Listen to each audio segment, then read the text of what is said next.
ആരോ കുഴിച്ചൊരു ഖബർ മയ്യിത്തിന്, അവനുണ്ട് സ്വർഗമിൽ വീട് റബ്ബിൽ നിന്ന്.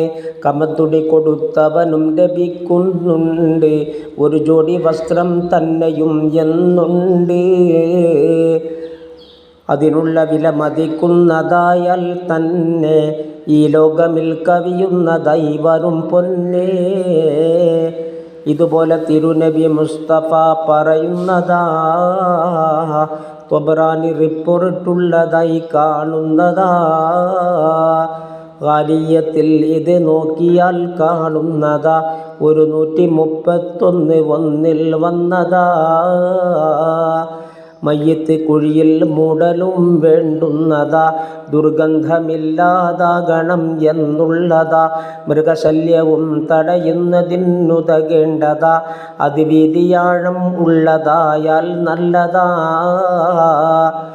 മയ്യത്ത് തറയിൽ വെച്ച് കെട്ടി മറക്കലും അതിനാൽ സുശക്തം തന്നെ ഭദ്രതയെങ്കിലും പാടില്ല കുഴിയിൽ തന്നെ മൂടൽ വേണ്ടതാ.